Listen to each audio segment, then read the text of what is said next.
I said going in, there are a few notes that they needed to hit. I don't think they hit any of them. Let's talk about it. AEW Dynamite went down yesterday from some college gymnasium somewhere. And coming off of AEW Dynasty, I had said that there was a very big need for AEW to jump in and just, okay, you know what? This is what we are laying it out here. This is the main storyline. We are going to make it make sense with Moxley and the Death Riders, with the Young Bucks and the Elite all coming together, and we're going to make it make sense in this big, grand, aha, we got you sort of a thing. And didn't do it. And I just felt like that was a missed opportunity. I understand there is a long-term vision here, and we can discuss whether we think it's a good one, because it's not. But there is a long-term vision here, and so you don't want to give everything away right away. But I do think in this case, and I've admitted, I can be a bit of an impatient wrestling fan, but in this case, I just thought that this needed to be you know what, even if we have to adjust now a few weeks of television and figure out what we're going to do, this needs to be the clear, these are the guys, this is why this happened, let's go. And it wasn't that. You start the show with Jon Moxley being like, yeah, I don't know why they intervened either. It's like, what are we doing? Why? Why are we doing this then? And then you have the Young Bucks come out and they say, oh yeah, it was basically just a peace offering. And it was for Hangman Adam Page to go against Swerve. And this, I feel like this happens in AEW so often. And it becomes so frustrating. Where you have like this big moment and this big thing. And it's okay, well, this is going to be something that maybe changes the direction a little bit. And then it gets kind of addressed, but it gets twisted into a thing, and then someone else comes running in, and you just get further and further away from this one thing. It's like in Grand Theft Auto, where you are on like this main mission, this is my main story, but I got someone buzzing me over here that I need to go play pool. So I'm going to go play pool for a little bit, I guess. I'm going to go do that, and then you do that, and you come out, and then all madness breaks out, and you just get further and further away from that main storyline, because now we're running away from the cops, and now we're in this different thing. And it's like, well, I just wanted to do that thing over there. Why are we getting away from that? I don't know why we went on a Grand Theft Auto rant, but I hope you kind of see my point, is that you have like this big moment, or what should have been a big moment. You know, the crowd is behind Swerve. The fans are behind Swerve. He is proven as an AEW champion before, and goddamn does he feel like a main eventer right now.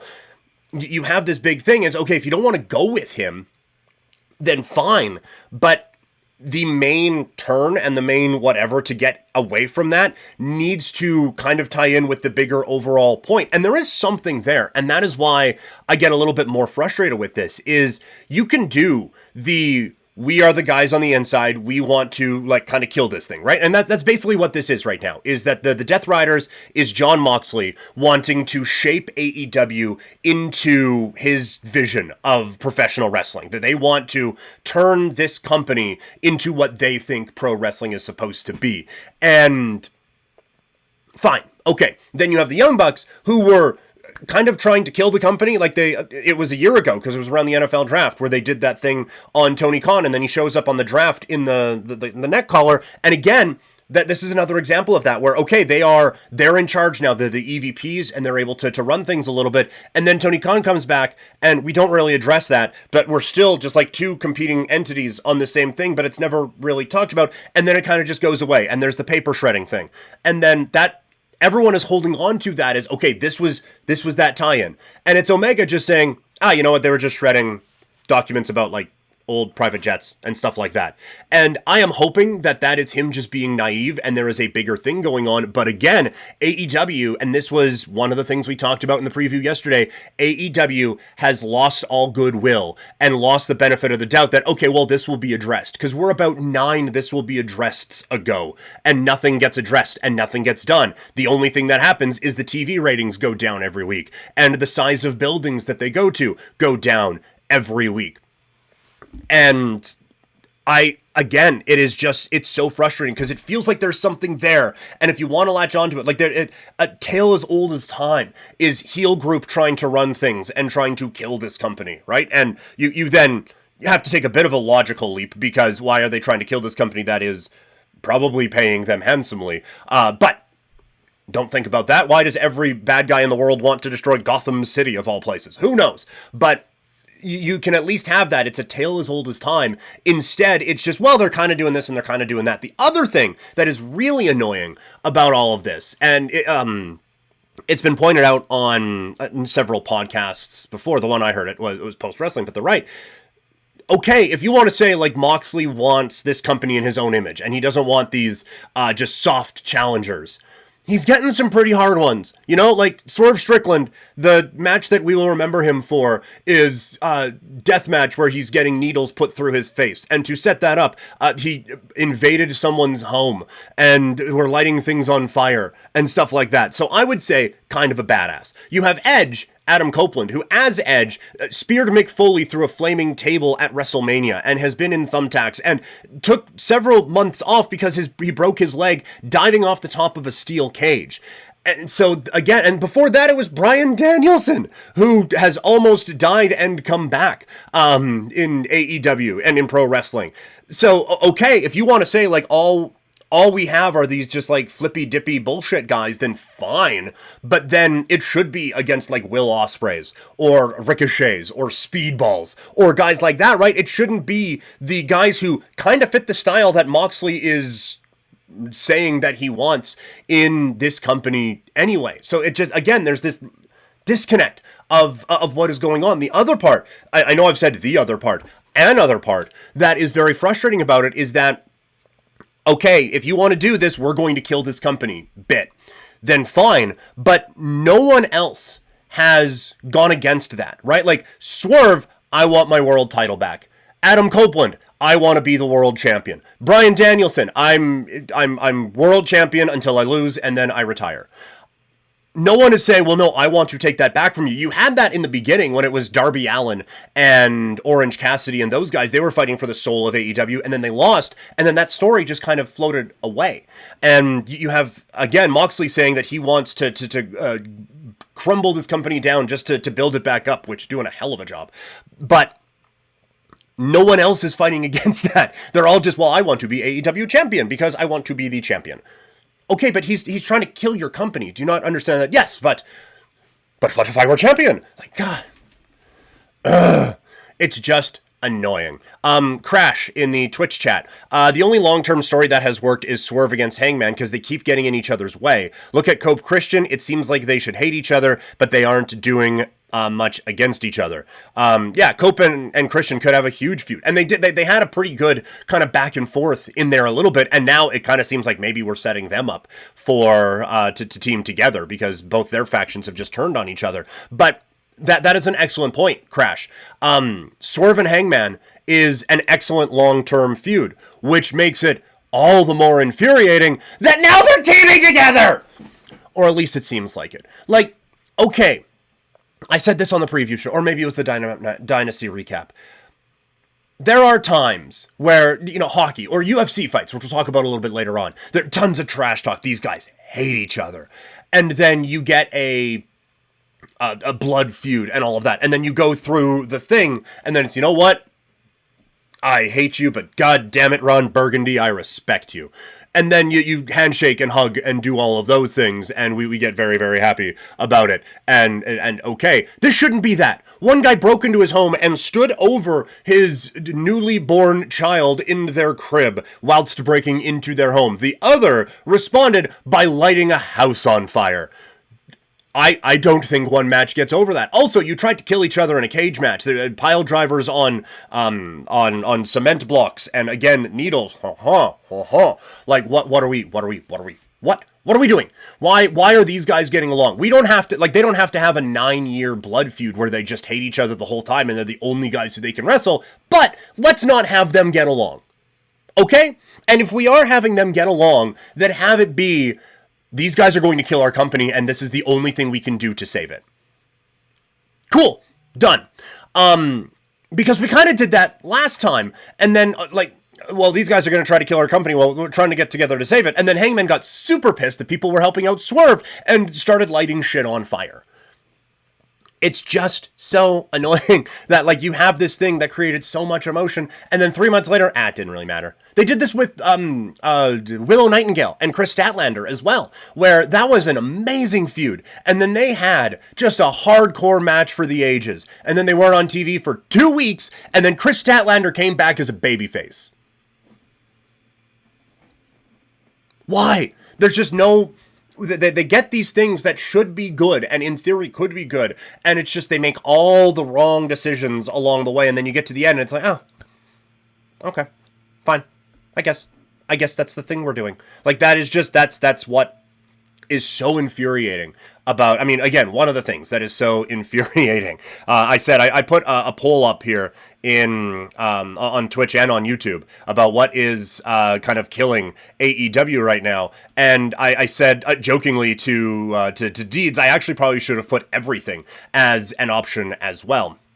So it is just, it's so frustrating. Andrews, Crash Andrews with another one on Twitch. Did AEW jump the shark with the plastic bag? I can't remember it being this bad before then. It wasn't great with long-term feuds, but this is all garbage at this point. Almost to the point that I might miss my first Owen Cup if they do come back.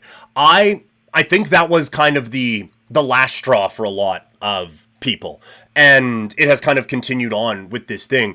I thought for me, the real kind of like jump the shark moment, I think that for me, it was the Devil story, where you have this Adam Cole MJF thing. Are they, aren't they? We're best friends. We're going to Outback Steakhouse, but maybe we kind of hate each other, and we're having matches and all these different things. And then we're getting all these attacks, and no, man, I promise it's not me. And then it does end up being Adam Cole. And then it just, it felt like that because everyone was so into it and so invested in it, and then that goes away. And then, yes, there are injuries. Adam Cole breaks his leg and all that, but that goes like, okay, it's the Devil, and he is here, and it's just like, okay, so MJF is the good guy now, fine, we were kind of getting behind him, he was fun, but then MJF kind of has a comeback when he signs his contract with AEW, and he's got the AEW tattoo, and Adam Cole is still the heel, but then there's injuries and movies and stuff, and then when they come back, we're just like, fuck it, MJF's a heel again, and we're going to try to explain away all of that storyline, and we're going to go really hard on trying to explain that away, and none of it's going to make sense. And it just felt like that was the real, like, whew. So I guess, because before the show part of the stream really started, Crash, you had mentioned that this is WCW 2000, and I do have a thought on that. We'll get to that in a second, but to kind of continue that thought a little bit further, I thought that the Devil storyline was Halloween Havoc going off the air before they finished the pay-per-view, and I think the bag over the head thing, I think that was the finger poke of doom. You know, like the one was the thing that really got people like, okay, so what is going on here? Because that wasn't satisfying. I kind of hated that. So can we not, like, let's take a look at really what is happening here. And then when you take a look at it, and then that happens, and it's like, oh, I'm just out. Oh, I'm out. I'm out on this. Yeah, and that is another part that you bring up, Crash, in the chat. Wardlow spontaneously combusted somehow, because where has he been? Totally, that is another thing that they do. And, I mean, one of the guys they did that with is now North American champion in NXT, where, okay, we're going, you know what? This is a place where young guys can get opportunity. We're not just a bunch of 50-year-olds who are wrestling the WCW 2000. Where we got young guys who can come in, too. Look at this push Powerhouse Hobbs gets. He won a ladder match, and then out he goes. And, okay, but we got Wardlow. People love it. Powerbombing people. It's a powerbomb symphony, in fact. No, he's going to be gone. All right, but now we are fully... But Ricky Starks is our guy. Maybe he said something to an Edge who didn't really like it all that much. But Ricky Starks is... Okay, we're not going to go with that guy either. They have so many stops and starts, which is one of the main criticisms of WWE. And really, like, every time you kind of poke a hole into all these different things... You start to notice a frustrating thing from another era and a frustrating thing from another era. Yeah, the suplex on the bat was the cattle prod. Yes, that again, we could make so many comparisons, but the whole like Wardlow, Powerhouse Hobbs, and they're going with him again now, it seems. That whole thing is very kind of reminiscent of like WWE 2009, 2010, somewhere around there, where you know what? It is Kofi Kingston's time, and it's Evan Bourne's time. He's gonna be our guy. It's Jack Swagger's time. Okay, it's who, what? Maybe not. Like you would have all these stop and start and stop and start and stop and start and stop and start with all of these different characters. Yeah, even going back to Vader.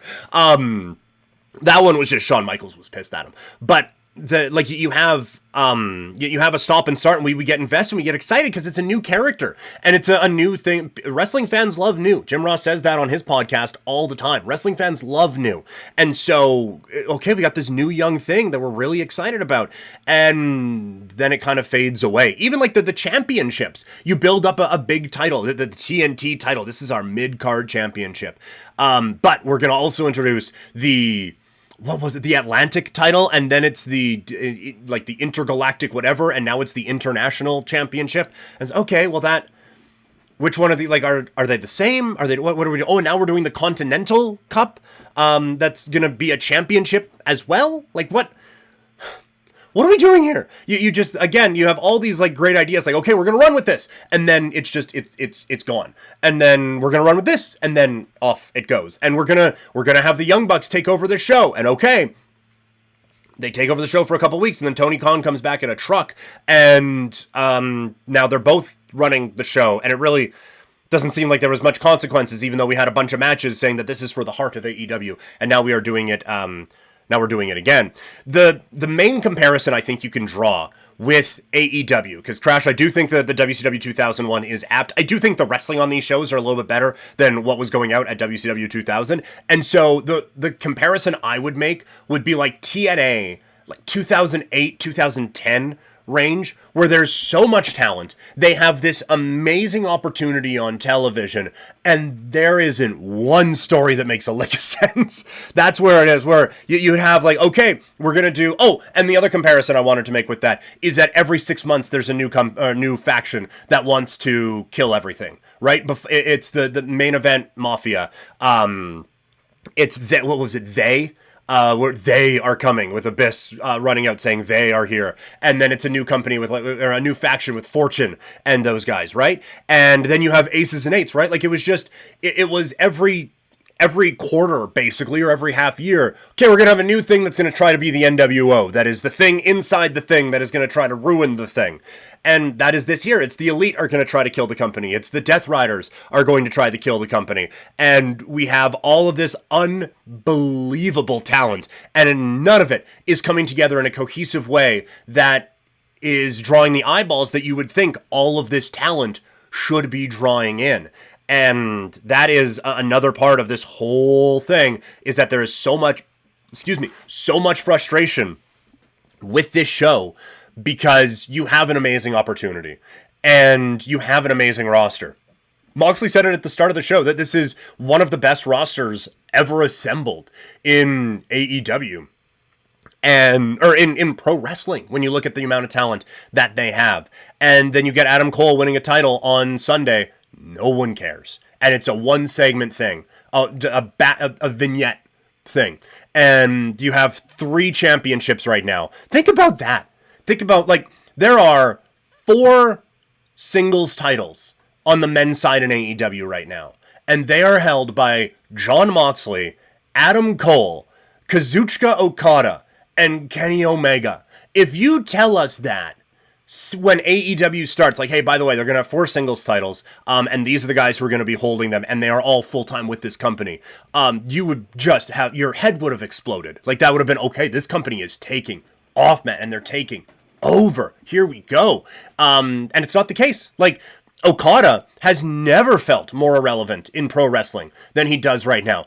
Ditto for Adam Cole. Kenny Omega, it's injury related and, life-threatening illnesses and all of that. And he has come back and he actually kind of has that best bout machine feel to him again. And I'm hoping that can get it back with Okada here. But it is a lot of kind of wasted talent, it feels like right now. Crash again. AEW is supposed to be the alternative, and it's the continuation. When WWE is becoming the alternative to WWE, you are 100% right. And that is, again, where that WCW comparison kind of comes in.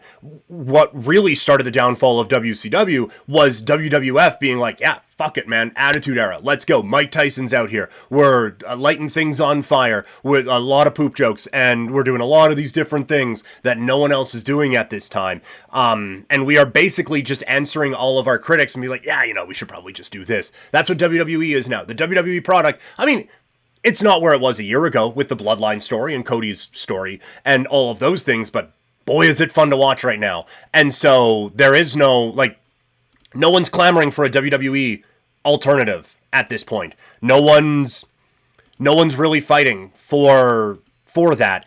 I think that they really were banking on WWE not figuring it out, and WWE figured it out, and now AEW can't. Okay, what's our pivot now? Let's try this thing. Fuck, it's not working. All right, let's try this thing. Not working. Okay, whatever. And it's bouncing around, and there's nothing that's really locking in. So, again, it feels like there is a way that this can go, that it ends up being good. But I like the thing I said yesterday, I think a lot of people are going to find out about it on Twitter rather than watching it on the TV show, because I think a lot of people are checking out of this show right now. A couple of other things on this. I didn't get to this on the Dynasty recap, but the FTR turn on Adam Copeland, again, I can see where they are going, where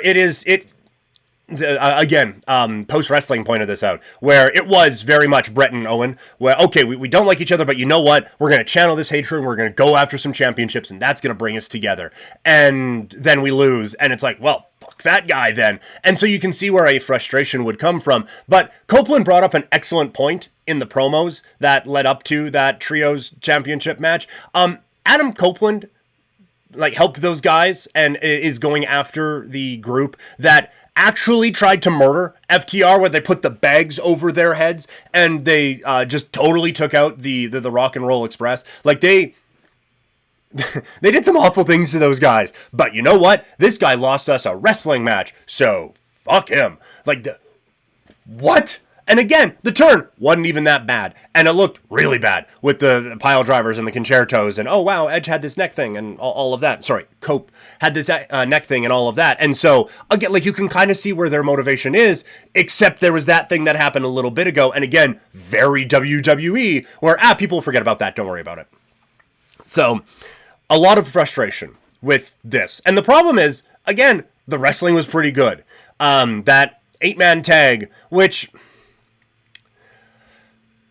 putting up $400,000 in a match, I don't care.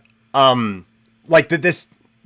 an old 80s thing where you would put, it's the $100,000 tag team tournament. My gosh, yes, Jim, we got all these teams coming tonight, and it's going to be one dandy of a program. That's something that worked back then when people, for lack of a better phrase, thought this shit was real. But now, no one is buying that. I'm assuming Team Ospreay won, I forgot, but I'm pretty sure that they won. No one is buying that those guys all just got an extra $100,000. And also, I don't know if you've seen what's been going on lately, but I don't know if the thing that is really going to make everyone emotionally invested in things right now is people who are making tens of, if not hundreds of, probably hundreds of thousands of dollars a year, getting more hundreds of thousands of dollars. No one's like, oh man, great. People who are making a lot of money finally catching a break right now. No one's thinking that. So that just seemed like dumb stakes to put on a match. Just call it an all-star match and do it that way. But that match was fun as hell with all the different things that were going on. And then Ricochet thinking that he's going to catch that group of four off guard, and he flips out and he lands on his feet and they all attack him. And then you get all the fun moves. That was fun. Statlander against Thunder Rosa was a really good match. And when you see Swerve Strickland come out and he is helping Kenny Omega, and they're both looking just bricked up for one. But you're seeing okay, these are two of the best performers in the world in the ring at the same time, going against the Young Bucks and Okada. This should be exciting. And it's just okay, well, this is probably going to be stupid. And it's tough to get that back when people are thinking that way. And there's a lot of wrestling companies over the years that have had rich people in charge that have been great for a little bit, but then they aren't able to pull the nose up. And when things start going this way, a lot of history shows that unless it's the WWE, it is really tough to bring it back. And AEW is going to have a lot of work to do to bring this whole thing back. I'm going to end on a positive. You know, I like to think of myself as a positive person. Toni Storm is the best thing in wrestling right now. Her on commentary during the Statlander Thunder Rosa match was gold. And it's just, she is one of the things in wrestling right now, and just in entertainment, where I get upset when her segment's done. Like, I just want more. I want 2 hours of Toni Storm. And it's kind of the same joke every week, but it's still funny every week. And I saw a compilation of all, like, great moments and stuff like that. And as soon as it's done, you can think of, like, 8 more that they didn't include in it. She is so entertaining, and she is so funny. And if you watch, like, if you have the means to watch between commercials, here maybe, there's so many other entertaining bits that she did on this show without it being like on national television. Like when they do the between the commercials, but it's like AEW Plus or whatever it is. She is just absolutely on fire. I don't think it made the actual broadcast, but she was talking about like, well, Thunder Tits with Thunder Rosa, and with Statlander we'd be Thunder Thighs, and if I was with Tony Schiavone, we'd just be tits. It's the delivery and it's the everything about it that is just chef's kiss, amazing. So there, AEW. I said something nice. Toni Storm is the best thing happening in pro wrestling right now. So yeah, wherever you're watching, let me know in the comments. Can we pull the nose up on AEW this week, this summer, because it's not great right now.